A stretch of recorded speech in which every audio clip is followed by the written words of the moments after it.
안녕하세요. 네, 오늘은 휴먼케어학과 따뜻한 논쟁이 아니라 따뜻한 이해 시간을 가져보려고 하는데요. 기성세대들끼리 만나면 요즘 세대들 왜 그러냐 이런 말 되게 많이 해요. 우리 학생들은 보면 한 명 한 명 다 좋은 학생들인 걸 알기 때문에 여러분들에 대해서 내가 배우고 이해하는 시간이 좀 필요하겠다고 생각을 해서 이런 자리를 마련을 해봤습니다. 수업 시간에 경험을 하는 최근 몇 년 사이 일어난 대학 안에서의 변화에 대해서 내가 여러분들한테 한번 질문을 해볼까 하는데요.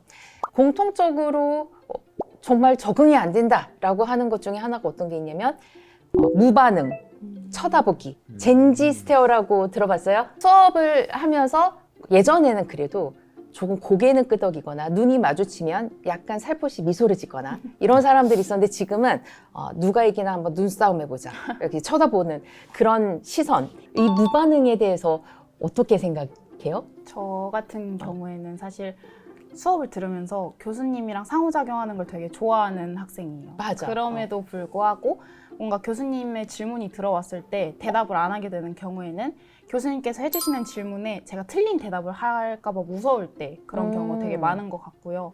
내가 이 대답을 하게 됐을 때 수업이 길어지게 될까 봐 무서워서 그런 거에 불안함을 느끼는 경우도 있고.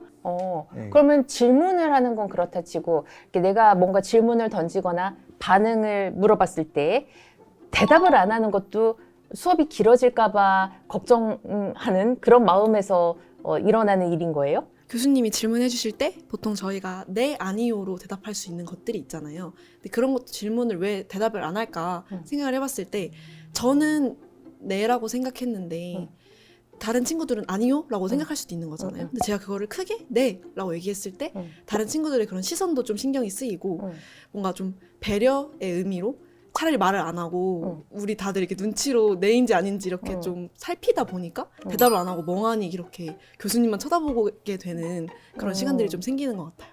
야, 너무 배려가 큰 거 아닌가? 그리고 귀찮은 것 같긴 해요. 대답하기 귀찮다. 대답하는 귀차니즘. 것도 귀찮고 그 다음에 대답을 해야 될 때 예를 들어 예 아니요로 해야 되는 게 아닌 정말 생각을 묻는 질문이면 생각하는 것도 귀찮고 그냥 아무 생각 없이 그냥 멍하니 수업도 듣는 둥 마는 둥 할 때 그런 반응 하나하나가 귀찮은 거죠. 그러니까 귀찮다. 그러니까 생각을 뭔가 어려운 질문을 던지면 좀 깊이 생각을 해야 되는데 그거 너무 귀찮다. 약간 렉이 걸리는 거구나. 네. 안 하고 싶다. 스탑. 그리고 그러다 보니까 이제 어떻게 반응해야 될지 모르겠고. 네, 그거에 이어서 이게 쭉쭉쭉 하다 보니까 이제 예 아니요로 답하는 것조차 귀찮아지고 간단한 반응조차도 그냥 가만히 있으면 알아서 넘어가겠지라는 생각으로 가만히 있는 것 같아요. 그러니까 나하고 같이 이렇게 눈을 마주치고 빤히 쳐다보고 있을 때는 빨리 넘어가라 이러고 있는 거네. 네. 빨리 넘어가야 되는구나 그럴 때는. 네.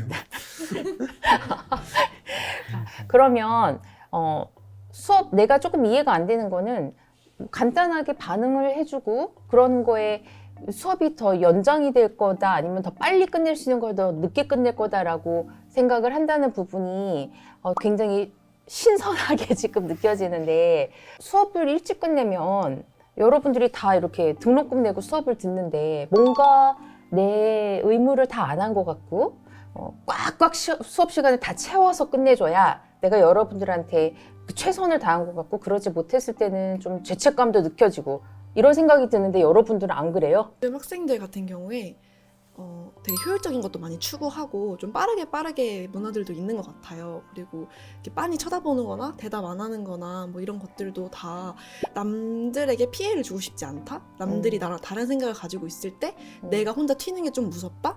이런 문제들 때문에 아무래도 좀 더 소극적으로 굴고 그냥 교수님만 빤히 쳐다보고 대답 안 하고 이런 일들이 자주 생기는 것 같습니다.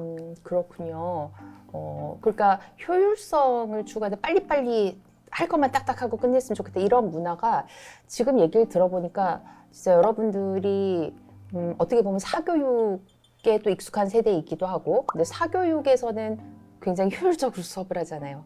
그리고 인강 같은 거 딱딱 할 말만 하고 수업 빨리빨리 끝내는 그런 것들에 굉장히 익숙하게 지금 공부를 해오다 보니까 아마 그런 같은 맥락에서 해석을 해볼 수 있는 문제가 아닌가 싶고, 한 번은 수업을 들어가려고 이렇게 가는데 저 뒤에서 멀리서부터 강의실에 접근을 하는데 불이 깜깜한 거예요. 그래서 이거 오늘 수업이 없는 날인가? 그리고 어떤 다른 학교 교수님들은 이제 그런 부분에 대해서 조금 기분 나빠하시는 분들도 있었고, 나도 정말 이상하더라고. 그래서 왜 불을 아무도 안 켜는 걸까?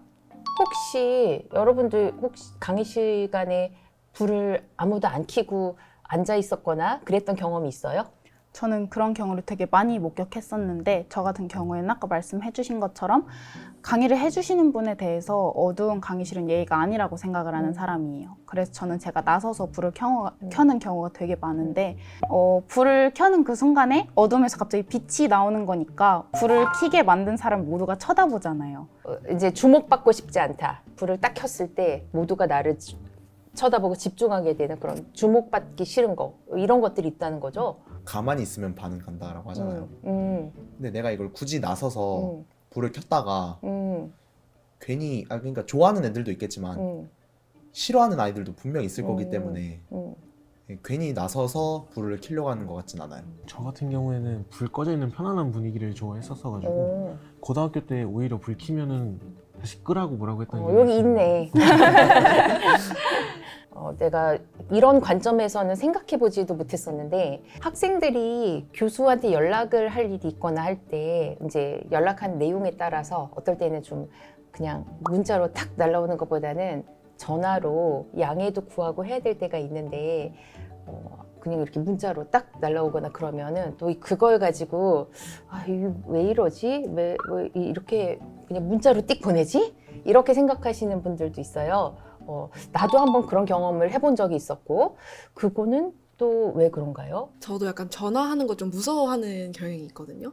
전화로 하게 되면은 오로지 상대방의 그 목소리, 단어 선택 이런 걸로만 실시간으로 말씀을 드리고 또 평가를 받는다고 생각이 들어서, 그래서 조금 두려워서 문자로 보내게 되는 게 있는 것 같아요. 왜냐면 문자로 보내면은 메일이나 저희가 다 하나하나 다시 읽어보고 확인할 수 있잖아요. 제가 오해할 만한 말을 쓰진 않았는지, 정확한 그런 단어들로 교수님께 전달을 하는지, 그래서 아마 그런 문자나 이런 걸 더 선호하는 경향이 있는 것 같아요. 문자를 보내면 이제 뭔가 내가 생각을 하고 좀 가다듬고 정제해서 반응을 보일 수 있는데, 통화는 그럴 수가 없기 때문에 통화를 어려워한다는 이야기이군요. 그러니까 지금 계속 듣다 보니까 정말 여러분들은 굉장히 많이 다른 것 같긴 해요. 그러니까 이런 평가나 다른 사람들이 뭐 욕을 하거나 뭐라고 하거나 부정적인 반응을 보이거나 이런 거에 굉장히 민감하다는 생각이 드는데,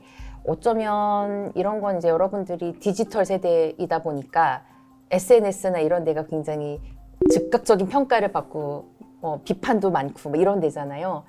좀 그런 거에 익숙해서 그런 게 아닌가 하는 생각도 좀 들고 그러네요. 근데 사실 오늘 이렇게 얘기하면서 나는 정말 그동안은 생각하지도 못하고 일방적으로 우리 기성세대의 관점에서 왜 그럴까 싶었던 그런 현상들에 대해서 굉장히 신박하게 이해할 수 있는 시간들을 갖고, 혹시 여러분들은 뭐 도대체 교수님은 왜 그러세요? 왜 저러는지 이해가 안 되네, 뭐 이런 거 없어요? 그러면 교수님 세대에는 이런 사람들이 없었어요? 나도 대학 다닐 때 기성세대들은 우리 세대를 저기 어디서 처음 보는 저런 세대들이 등장했나 이러기도 했어요. 그리고 사실 이제 수업 시간에 반응이 없고 질문이 없고 이런 거는 우리 문화이기도 해요. 나도 학교 다닐 때 대답도 잘 안 하고 우리도 다 그런 세대였던 것 같은데, 여러분들 세대는 그냥 단지 반응을 안 하고 수업 시간에 질문을 안 하는 그런 문제를 넘어서서 다른 것들하고 같이 오는 거예요.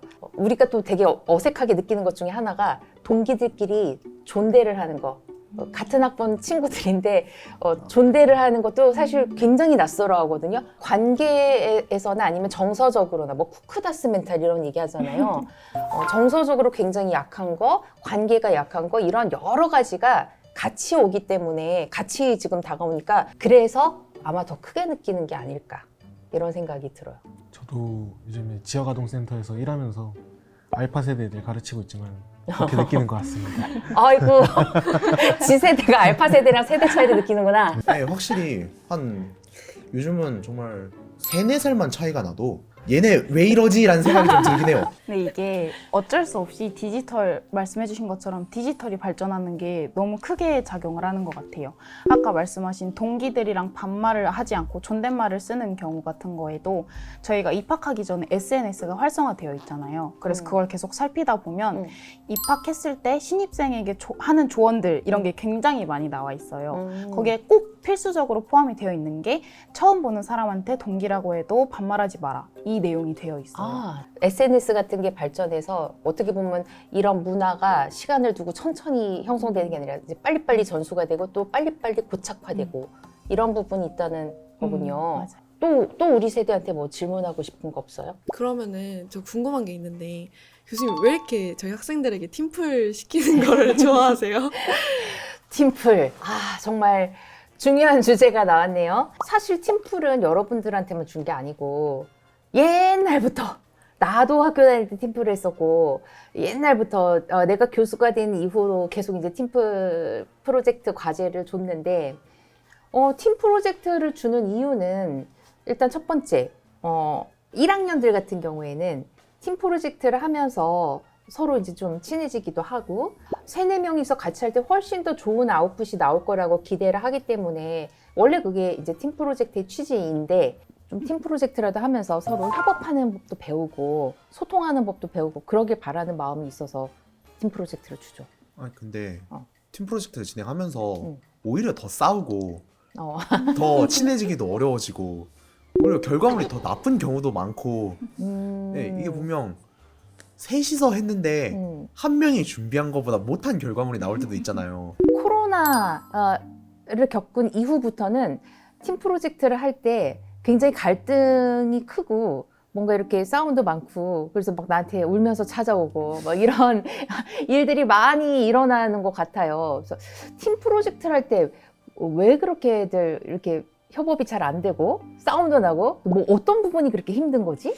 내가 이만큼 해오면 다른 애들도 이만큼 해오겠지라는 생각이 있어서 항상 해가면은 딱 자료 조사를 해왔을 때 한 친구는 의미 없는 이제 통계 자료만 한 가득 갖고 올 때도 있고 뭐 나무위키에서 싹 갖고 왔을 때도 있고 챗GPT에서 돌려오는 경우도 있고 그래가지고 참 그런 부분에서 얘네는 도대체 왜 이렇게 해오는 거에 대해서 약간 화가 나면서 그걸 이제 당장 말하지 않고 쌓이면서 결국엔 터지는 그런 경우도 있던 것 같습니다.